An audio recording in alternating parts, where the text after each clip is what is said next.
I want to share a thought with you. Yes, I want to share a thought with you. And that thought is based on my extensive experience with leadership, both in a personal capacity across multiple roles. But of greater importance to today's discourse, my experience as a consultant, and even more importantly, as a provider of learning and development solutions, embracing a lot of work with leadership development and with the development of high performing teams. But what is this thought that I want to share? The thought is that mindset matters. Mindset matters. You might call it philosophy, some people call it the worldview, but whatever it is, those thought processes that underpin our actions, that's what I'm calling the mindset. They matter. Mindset matters. And so, as we are engaged in this distinction between traditional leadership and servant leadership, mindset matters. And for me, one question, there is a question, I suspect that we could find others, but there is a question that I have that actually gets to the core of the mindset that's driving the leadership in an organization, or maybe driving your leadership. And that question is, are we relying on the numbers, the KPIs, the targets to drive the people, or are we trusting and relying on the people to get the numbers? Are we focusing, using the API to drive the people, or are we relying on the people to get the desired numbers? I'm Trevor E.S. Smith. I'm with the Success with People Academy, and I will be your guide through today's Success with People live class. So thank you for joining as we look at the issue of elevating your leadership.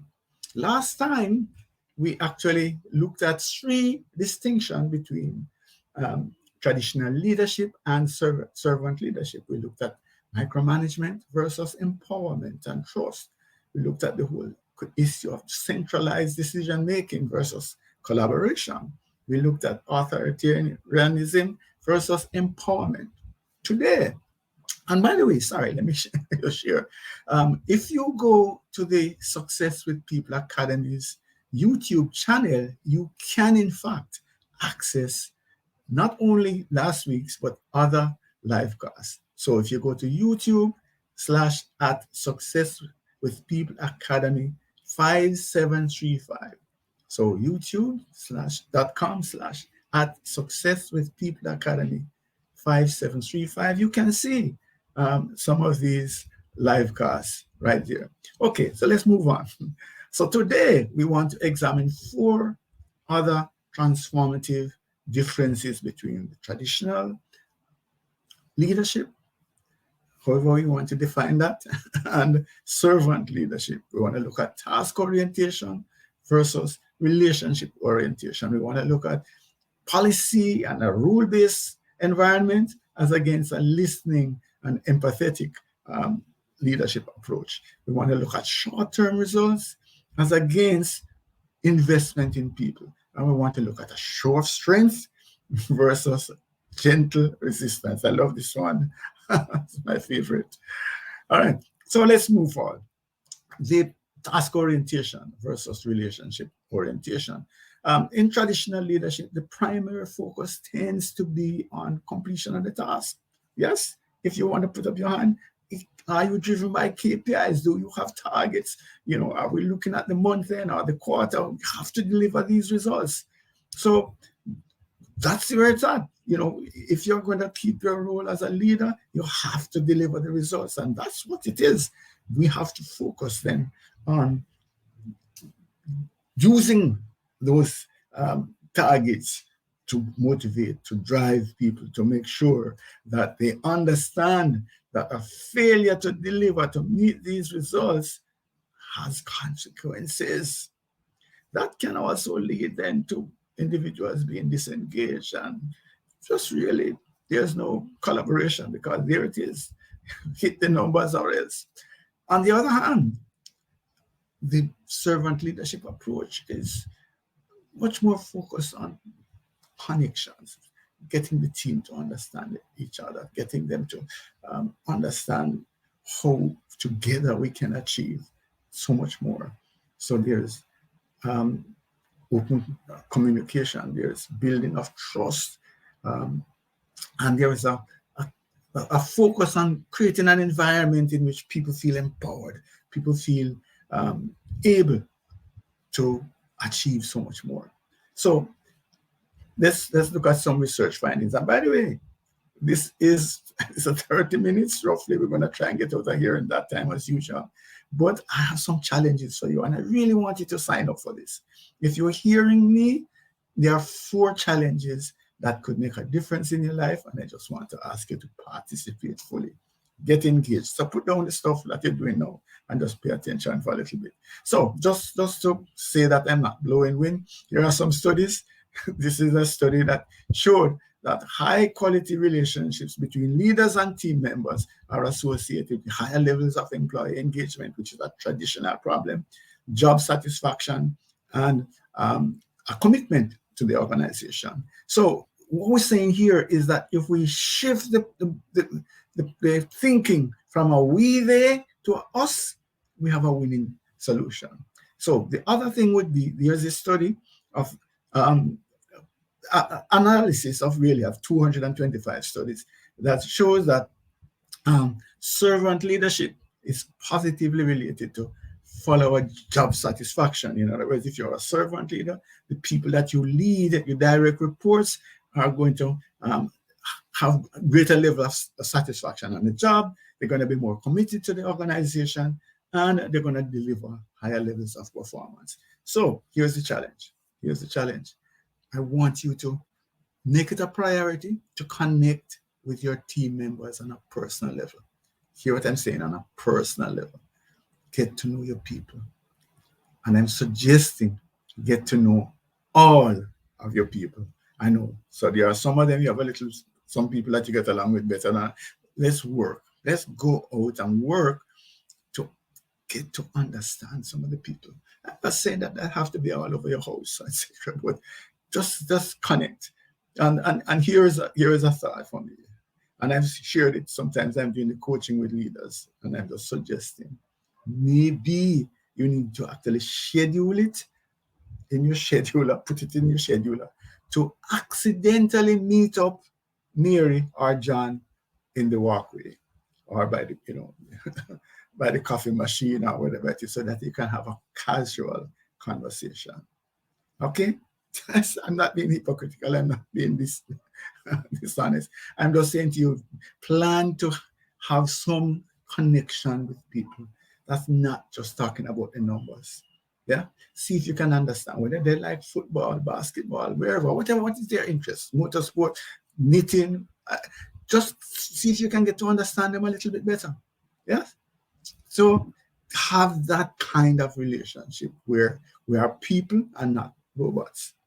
And if we are intentional about the challenge I'm putting there, you're going to build stronger relationships, and you're going to have a really cohesive, strong team, resilient team that will go with you right to the top.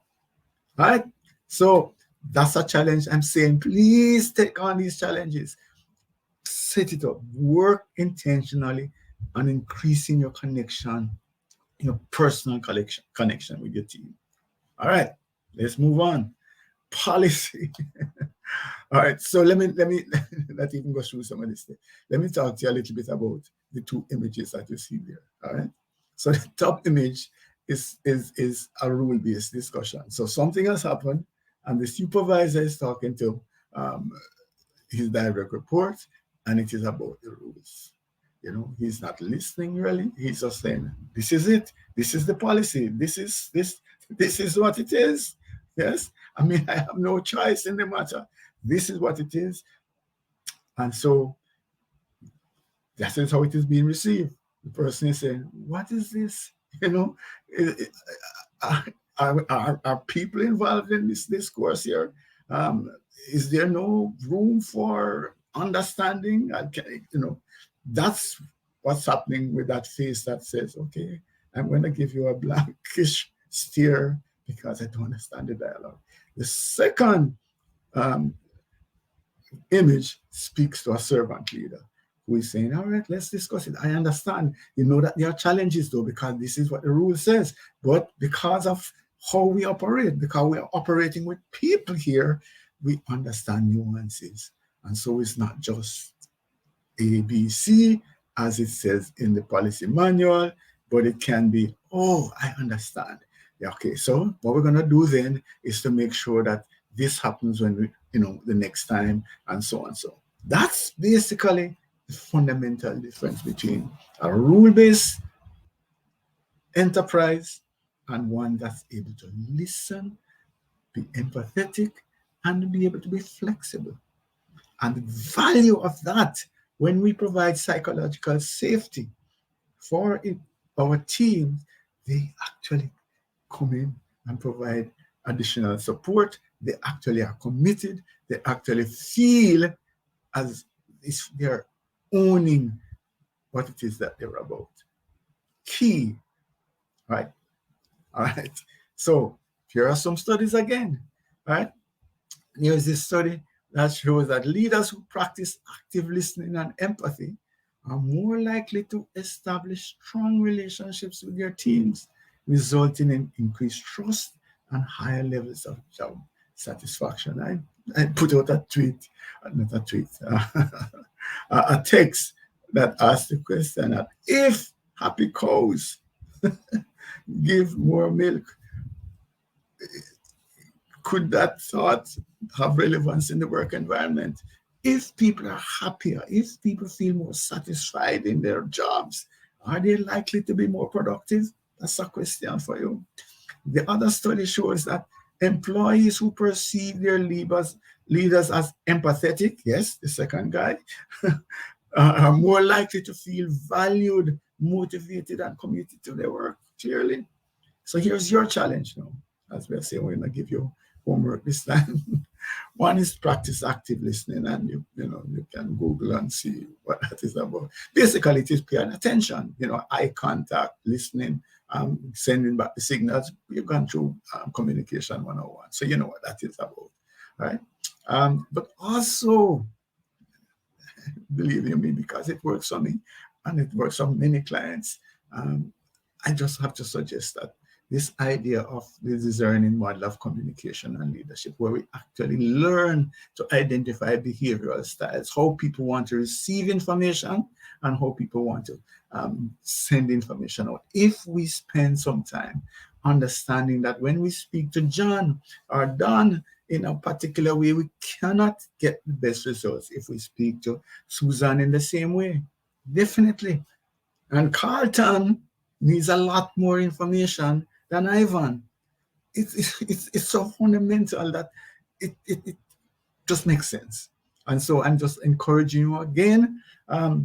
You can send out, I haven't been asking, but if you send me an email at info@successwithpeople.org, I will send you a book, that talks about the whole question of discerning model of communication. So just send it, use the same email there, info@successwithpeople.org, and just ask for literature, books on how to master the principle, the discerning model of communication and leadership. We have done a lot of work in that area.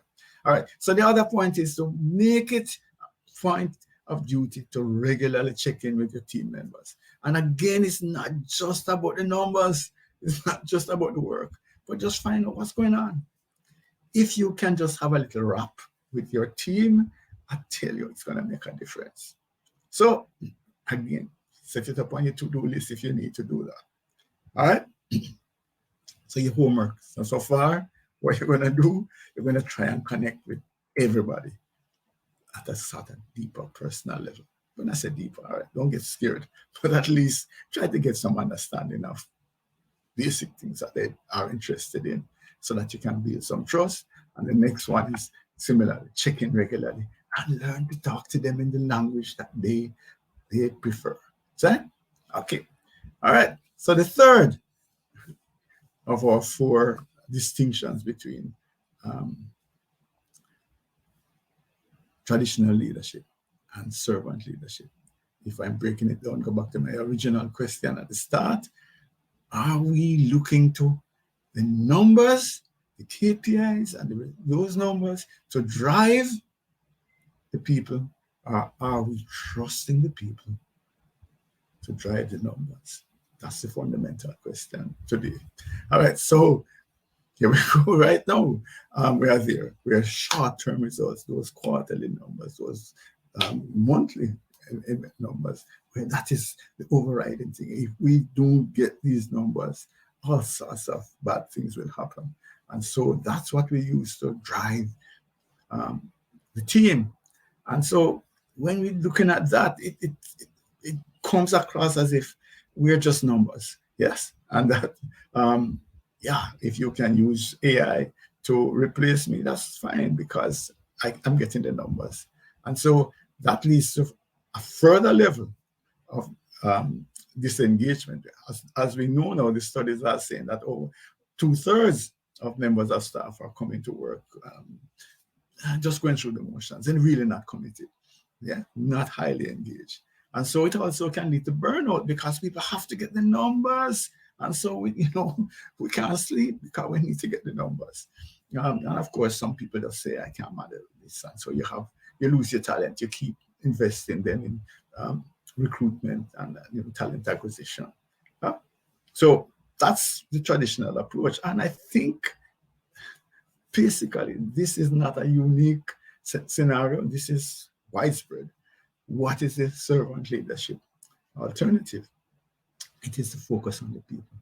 We are going to trust our people to deliver value to our stakeholders. We're not going to be chasing down after KPI and driving them crazy with numbers. We are going to say, we value you. We're going to invest in you. What we're going to focus on is developing your capacity to deliver. That's our focus.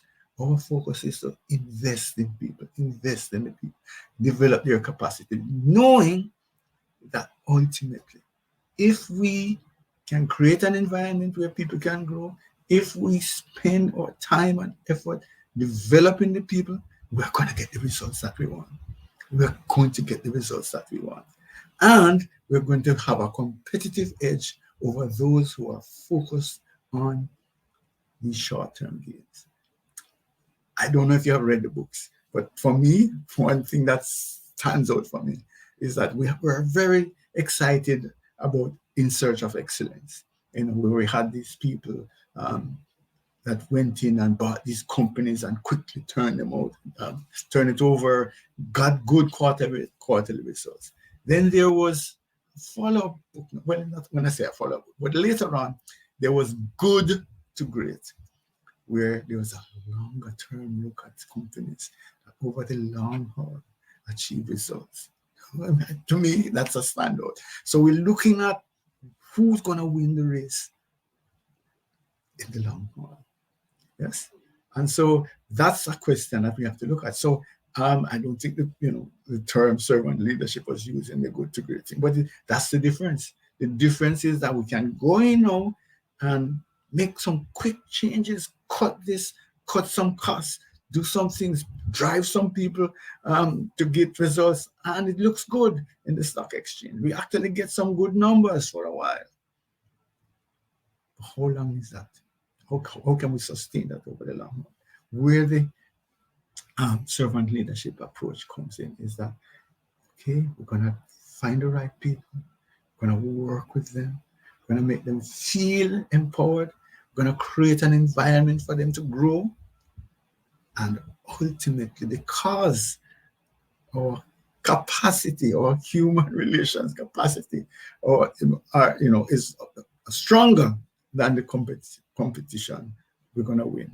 That's the idea. So look at some more research, right? Organizations that prioritize employee development, that's what I'm talking about, and engagement, experience, higher levels of productivity, innovation, and overall organizational performance. So if over time we are getting higher levels of productivity, higher levels of innovation, and increased organizational performance, will we not overtake those jackrabbit starts? I think so. So the other thing would be, another study found that employees who perceive their leaders as investing in their growth, that's where I'm going, and development, tend to have a higher levels of job satisfaction, commitment, and loyalty. So that staff turnover that we're talking about, where you lose all your talent because nobody can stand this rat race forever, that's addressed through servant leadership. So what is your next task? Focus on improving how your team members perform. Where am I going with that? I'm saying sometimes we just look at the numbers, right? And we are saying, Trevor, you're not delivering. This is the third quarter in which you have missed your targets. Yeah, maybe you're saying is, well, you're getting the big bucks, you need to deliver. Yeah, that's one approach. Another approach is, let me sit with Trevor. Let me see how are we, how is he going about it? What is he doing? What are the strategies? What are the mechanisms? How does he think? How does he work? Suppose we just work with Trevor to see if we can identify areas in which we could enhance his capacity. What if we focused on that? Hopefully Trevor is the right fit in the first place, which is basically one of the reasons why, again, this is a shameless plug, that we do behavioral assessments before you hire. That's part of the reason. Some do good hires, don't do the bad hire thing, right? So make sure that Trevor is the right person for the job, for that particular role, using behavioral assessments as part of the process of deciding whether this is a good fit or not. But then also work with him, give him the tools, make sure that he has the resources, make sure that we create an environment in which he can thrive, not just survive, thrive. But guess what? You want him to thrive from his unique behavioral perspective. You do not want to have somebody who is left-handed using the right hand all day. So you want to have people in a role that's suitable to their preferred behavioral style. Of course, people have to push and think outside of the box and stretch, all of that. But just think about whether you want a left-hander to be using the right hand all day. All right. So also do things like send them to conferences or workshops, or, there are a lot of stuff now free online. If you see something of use like this, say, hey, Trevor, here is a 30-minute live class. See, you might get some value from it. That's what I'm suggesting. It's a mindset that works towards increasing the capacity of the people. Because when you have more productive people, when you have people that are bought in, when you have people that are committed, they are going to win. They will drive the numbers. Stop getting the numbers to drive them. Let them drive the numbers. Message. All right. Here's the favorite one, as I said. And we go through this quickly. Again, I'm using the image. It might not be as big as we want to look at, but if you look at I'm going to show you two of them, right?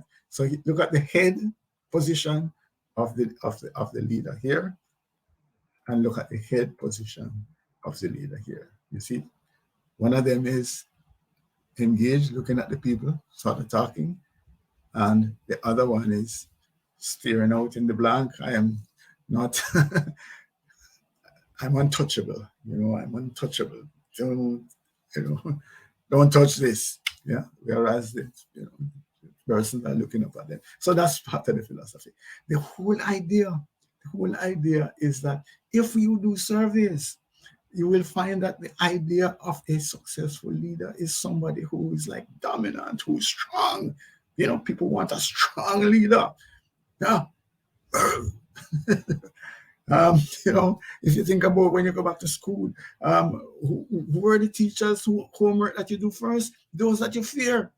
Yes. If Miss, is a nice person, I when they do the homework, she say, "Oh, come on, Trevor, no, this other man, boo, boom." You better do that homework first. And that's basically the mindset that we have when it comes to um, leadership, that we feel that the strong D style is the right sort of leader. But there's a difference. There is this gentle resilience. That when those two words came to me, when I was preparing this, I said, yes, that's really the essence of what you would want. A leader who seems meek and mild, but man, oh no, don't test this, because there's a resilience, there's a strength, there's a connection to their values that they're not letting go, even though they listen to you, etc. That's the essence of servant leadership. This capacity to feel a part of the process. I will hear you. I'm standing in your shoes, but there are some things that need to happen. There are some values that we cannot let go. There are some things that we need to achieve. There's some growing that needs to take place. That is the heart of it. So we're seemingly gentle, but there is steel behind it. That's ultimately what it is that servant leadership is about. It's not soft soap, right, that you just come and run over me. So here are things. Leaders who exhibit both strength and empathy. That's what I'm talking about. Steel underneath the gentle facade. Right? Strength and them are more likely to create a positive work environment and foster high levels of employee engagement and satisfaction. There it is. And also, there's another study that found that employees who perceive their leaders as caring and supportive are more likely to be resilient and adapt well to changes and challenges. So here's my fourth and last challenge for you. As simple as it sounds, I'm suggesting listen first. I know I'm coming from a place where that's a challenge. Listen, just hear first. Just sit down and just let the information come in. Then you can sieve. I like to talk about sifting information. Let it come in first. Don't be too quick to, no, I hear it, I know. Also, try to get to a place where you try to understand, why is this happening? Why is Trevor in this position? Why is he not delivering? Why is he bringing this to me? Why is he giving me this excuse? Why? If you can find out my why, there can be a sense of empathy. I'm not saying you accept it. I'm not saying you accept it, but at least understand why I'm doing this, why I'm saying this. Right? You have to be true to your values. Go back there again, while embracing empathy. And so this is the concept that I would love for you to embrace. Gentle resilience. What a sweet sound. Yes. Yeah. So yeah, I'm there and but let's get it done. So in that resilience, though, is a concept that we have to get it done. Yes. And we're going to get it done by fashioning win-win solutions, a win-win approach. Yeah. So that's essentially some of the distinctions that I wanted to share today. But here are some reflections, apart from your homework, okay? Is servant leadership a good fit for you in your present circumstances? That's a question that I think you should ask yourself. And if not, why not? And what would it take for you to start the process of becoming a servant leader? Yes. Focus on getting the people to do the work, to get the results, as against looking at the KPIs to drive the people. And what are some of the key payoffs if you could ever get to this place of becoming a servant leadership? So, next steps, 3 actions for you to take. One of them is work at applying these concepts that we looked at here. You got 4 challenges that I want you to work on. Share the link. Yeah, if you want to help to develop your colleagues, share the link to this live class if you think there's value there. And let's have a conversation about servant leadership. Or you might want to talk about other learning and development needs that you have, please send me an email at info@successwithpeople.org, or you can just send me a WhatsApp text at 876-535-6677. So again, we are Success with People Academy. We are a member of the InfoServe group of companies. We are a SHRM recertification provider, which means that we can provide professional development credits that can be applied to SHRM CP or SHRM SCP recertification, which basically means that we operate at internationally approved standards. And we use our discerning communication, that model of leadership and communication that's based on the DISC framework. And we also have our real leadership framework. And we use these frameworks and these concepts to guide the development of high-performing teams. And we work with individuals as well as their teams to deliver better results. Essentially, we are engaged in human capacity development. That's it. And of course, as franchise holders for Extended DISC, we actually use the behavioral DNA assessments to enhance the work that we do. Let's have a conversation. info@successwithpeople.org. Thank you for your time. See you next week.